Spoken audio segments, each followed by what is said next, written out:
Hello everyone. आज मैं लेके आई हूँ आपके लिए एक्सरसाइज 3.3 पार्ट थर्ड, जिसमें हम क्वेश्चन थर्ड के fourth fifth and six part करेंगे।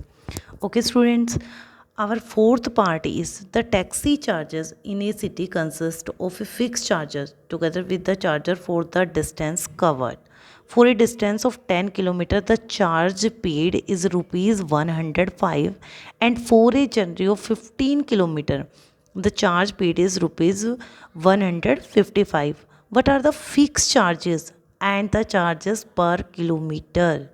How much does a person have to pay for traveling a distance of 25 km? इस क्वेश्चन में आपसे तीन पार्ट्स पूछे गए हैं कि हमारा फिक्स चार्जेस क्या है, या जो हमने पेड चार्जेस किए हैं, जो चार्जेस पेड हैं वो कितने हैं, और डिस्टेंस अगर हम 25 किलोमीटर की ट्रैवलिंग करते हैं तो हमारा कितना रुपीज़ का अमाउंट आएगा। ओके, अब इस क्वेश्चन में क्या पूछा हुआ है कि फ़िक्स चार्जेस है, एक चार्जेस तो फिक्स है, वो हमें देना ही देना है। उसके बाद जो एडिशनल चार्जेस लगेंगे वो लगेंगे पर डिस्टेंस पे। जैसे क्वेश्चन में आपको गिवन है for a distance of 10 kilometre the charge paid is rupees 105। 10 kilometre की डिस्टेंस कवर करने पे फिक्स तो देना ही देना है, फिक्स चार्जेस तो देना ही है। उसके बाद एडिशनल चार्जेस हो गया, 10 किलोमीटर और चले तो आपको 105 रुपीज़ पे करने हैं। देखो क्वेश्चन में यहाँ पूछा गया ना आपसे what are the fix charges and charges per kilometre, तो दो वेरिएबल हमें मानने पड़ेंगे। चलो देखते हैं हम क्वेश्चन को किस तरीके से करेंगे। ओके, हम लिखते हैं let fix charges, fixed charges जो हमें फिक्स देने हैं एक्स रुपीज़, एंड जो हमने एडिशनल चार्जेस या charges per kilometre, charges per kilometre जो डिस्टेंस कवर करने पर है वो ले लिया हमने y rupees. Okay, according to question ध्यान से देखो, अगर 10 किलोमीटर की डिस्टेंस फिक्स चार्जेस तो देने ही देने हैं, प्लस 10 किलोमीटर की डिस्टेंस और कवर की तो उसने कितने पे किए हैं 105 रुपीज़। दैट इज़ आपको बुक में गिवन है 105 रुपीज़, तो दैट इज़ इक्वेशन 1।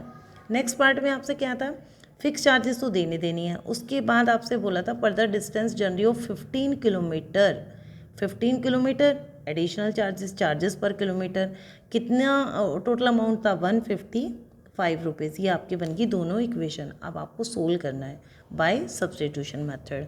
तो हम सब्सटीट्यूशन मेथड लगाते हैं, यहाँ से हम एक्स की वैल्यू निकालते हैं from equation first. x is equal to 105 minus 10y, put in second में पुट करते हैं, ध्यान से देखना। x plus 15y is equal to 155 है, x के प्लेस पे रखा 105 minus 10y plus 15y is equal to 155। 105 minus 10y plus 15y तो क्या हो गया आपके पास 5y, 155। इसके बाद 5y is equal to 155 minus 105, 5y is equal to multiplication और सब्ट्रैक्शन होके 50, then y is equal to 50 upon 5, y is equal to 10। अब y आपकी 10 आई, पुट इन इक्वेशन थर्ड मान ले सकते हैं हम इसको, put in equation third, put y is equal to 10 in equation third में पुट करते हैं। x is equal to 105 minus 10 और y की भी 10, 105 माइनस 10 इंटू 10 100, और 105 में से 100 5 रुपीज़। इसका मतलब क्या हुआ अब आपका, so fix charges 5 rupees, charges per kilometre कितने हो गए 10 रुपीज़। अब हमें निकालना क्या है, travelling a distance of 25 kilometre. आपकी जो क्वेश्चन पूछा गया है how much does a person have to pay, एक पर्सन को कितना पे करना पड़ेगा अगर वो ट्रैवलिंग करता है distance of 25 kilometre. So amount of a person have to pay for traveling a distance of 25 kilometre. तो क्या हो गया आपका, हमें क्या निकालना है, x प्लस, क्योंकि फिक्स तो देने हैं 25y, x की वैल्यू क्या है 5, 25y की वैल्यू क्या है 10, तो 5 प्लस 250 मतलब 255 रुपीज़। तो मैंने कहा था इस क्वेश्चन में आपसे 3 पार्ट्स पूछे गए थे, फिक्स चार्जेस कितना होगा, चार्जेस पर किलोमीटर कितना होगा, और टोटल अमाउंट अगर 25 किलोमीटर की डिस्टेंस कवर होती है तो अमाउंट कितना होगा। Now next question is, next part number 5, if fraction becomes 9/11। Fraction तो आप जानते ही हो, a number can be written in the form of numerator और डिनोमिनेटर फॉर्म। ये 9 क्या है आपका न्यूमरेटर, 11 क्या है डिनोमिनेटर। तो a fraction becomes 9/11 if 2 is added to both the numerator and denominator. अगर 2 ऐड होता है न्यूमरेटर और डिनोमिनेटर में, 3 is added to both the numerator and denominator, then it becomes 5/6। तो 2 कंडीशन आपको दे दी है। अगर हम 2 ऐड करते हैं न्यूमरेटर और डिनोमिनेटर में तो फ्रैक्शन होती है 9/11, और अगर हम न्यूमरेटर और डिनोमिनेटर में 3 ऐड करते हैं तो फ्रैक्शन होती है 5/6। Find the fraction. तो सो सिंपल क्वेश्चन और इंपॉर्टेंट क्वेश्चन है। क्वेश्चन एग्जाम में आपसे काफ़ी टाइम पूछा भी गया है, वेरी इंपॉर्टेंट क्वेश्चन। तो हम देखते हैं कैसे करेंगे। सबसे पहले तो हमें 2 फ्रैक्शन पूछी गई है, तो let the numerator is equal to x, denominator is equal to y। Then fraction क्या बन जाएगी, हमें निकालना तो क्वेश्चन में फ्रैक्शन ही है ना, x upon y, fraction x upon y according to question. तो फर्स्ट में कहा था if 2 is added to both the numerator and denominator it becomes 9/11, and if 3 is added to both the numerator and denominator it becomes 5/6। बन गई so simple. Cross multiplication कर दो तो क्या हो जाएगा, 11x, 11 से मल्टीप्लाई करते हैं इधर और इधर 9 से मल्टीप्लाई करते हैं, y प्लस 2। देखो सोल्व करते हैं हम इसको, 11x प्लस 22, 9y प्लस 18। तो 11x और y एक तरफ, 18 माइनस 22 उधर जाके माइनस का हुआ तो माइनस के 4, दैट इज इक्वेशन 1। इधर करते हैं 6x प्लस 3, 5y प्लस 3, तो 6x प्लस 18, 5y प्लस 15, तो 6x माइनस 5y, और इधर हो गया -3, equation number 2। You have to solve by the substitution method. अब सब्सटीट्यूशन मेथड में आपको क्या बताया, आपको एक इक्वेशन से वैल्यू निकालनी है and put in second equation. तो फ्रॉम फर्स्ट से अगर मैं वैल्यू निकालती हूँ, फॉर एग्जांपल मैं x की वैल्यू निकाल लेती हूँ। देखो -4, ये 9y, माइनस का 9y उधर जाके प्लस 9y, और ये 11 डिवाइड में आ गया, पुट इन सेकंड में पुट कर दो। तो यहाँ हम वैल्यू पुट करते हैं, यहाँ से देखो 6x के प्लेस में -4 plus 9y upon 11 minus 5y is equal to -3, -24, 6 9 जा 54y, 11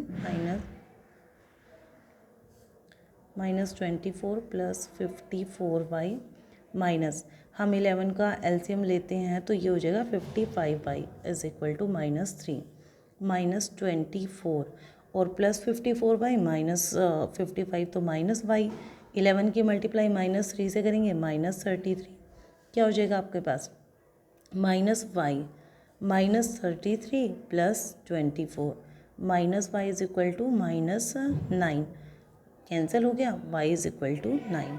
पुट इन x में पुट करते हैं, x is equal to -4 plus 9, y की वैल्यू क्या है 9 अपॉन 11 -4 प्लस 9 9 ज़ा 81 अपॉन 11। तो यहाँ से सोल्व किया, 81 में से 4 77 अपॉन 11 कट 7, तो x is equal to 7।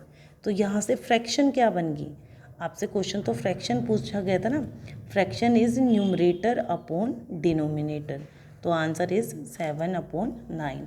Now last Now last part is 5 years hence the age of Jacob will be 3 times that of his son. अब यहाँ हमने ऐसा क्वेश्चन पहले भी किया है कि जैकब है और उसका सन है, तो यहाँ 2 की बात हुई है तो एक की एज हम x मान लेंगे, नेक्स्ट की y मान लेंगे. 5 years hence the age of Jacob will be 3 times that of his son. 5 years ago means पहले, the Jacob's age was 7 times that of his son. What or their present is. तो हमें इनके present as निकालनी है. देखते हैं कैसे निकालते हैं. नाउ लेट, हमसे 2 की बात हुई थी तो हम दोनों की एज मान लेते हैं. Let the age of Jacob is equal to x years. Age of his son, उसके सन की हमने मान ली y ईयर्स. ओके. अब अकॉर्डिंग टू क्वेश्चन में सबसे पहले हमारे से बात क्या की हुई थी? 5 years हैंस, 5 साल बाद. Age of Jacob will be क्या हो जाएगी? Age of Jacob will be x + 5. भाई अभी जो है 5 साल बाद तो x + 5 हो जाएगी. And age of his son will be y + 5. According to question, देखो क्वेश्चन में क्या गिवन था. इन्होंने बोला था ये हमने मान ली जैकब की और ये मैंने लिख ली सन की. ये बोल रहा था age of 5 years hence the age of Jacob will be 3 times. ये 3 टाइम्स होगी, 3 टाइम्स ज़्यादा है, लेकिन हम इक्वल करने के लिए 3 या तो यहाँ मल्टीप्लाई करेंगे या यहाँ पे डिवाइड करेंगे. क्लियर? क्योंकि ये तो ऑलरेडी 3 ज़्यादा है लेकिन हम क्वेश्चन को इक्वल कर रहे हैं. तो यहाँ से इक्वेशन बनाते हैं x + 5 3y + 15. तो x - 3y, ये 5 उधर जाके माइनस हो गया तो 10. Equation number 1. नाउ अगेन इन्होंने कहा है 5 years ago, 5 years ago 5 साल पहले. द एज ऑफ जैकब, भाई 5 साल पहले तो माइनस ही होगी, -5. Age of his son y - 5. According to question अब क्या कहा था कि 5 टाइम्स पहले the age of Jacob is 7 times that of his son. तो 7 टाइम्स हो गया. इक्वेशन सोल्व करते हैं. x - 5 7y - 35 means x - 7y is equal to -30. Equation number 2. अब फर्स्ट इक्वेशन और 2 से सोल्व करते हैं. तो फ्रॉम फर्स्ट, ध्यान से देखो, फ्रॉम फर्स्ट से मेरी इक्वेशन थी x - 3y is equal to 10. मैंने x की वैल्यू निकाल ली यहाँ पे 10 + 3y. पुट इन सेकेंड में पुट कर दो. तो 10 + 3y, देखो यहाँ पे पुट कर रहे हैं हम. 10 + 3y - 7y is equal to -30. 10 - 4y is equal to -30. -4y, ये 10 वहाँ जाके माइनस का हो गया. -4y is equal to -40. Minus से माइनस कट, 40/4 मीन्स 10. अब put y is equal to 10. Equation x में पुट करते हैं. अगर हम यहाँ x में पुट करेंगे तो क्या आ जाएगा? 10 + 3. y की वैल्यू क्या थी? 10. तो क्या हो जाएगा? 10 + 30 मीन्स 40. तो आंसर आपका क्या आया, मैं यहाँ पे आपको साइड में लिख के बता देती हूँ. Answer age of Jacob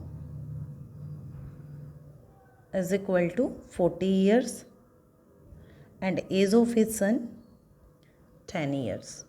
okay. तो आपको कोई कुछ भी क्लियर ना हो, कोई पॉइंट्स क्लियर ना हो तो आप मुझे कमेंट बॉक्स में लिख के बता सकते हो. और इस चैनल को आप लाइक एंड सब्सक्राइब ज़रूर करिए. Thanks for watching this video.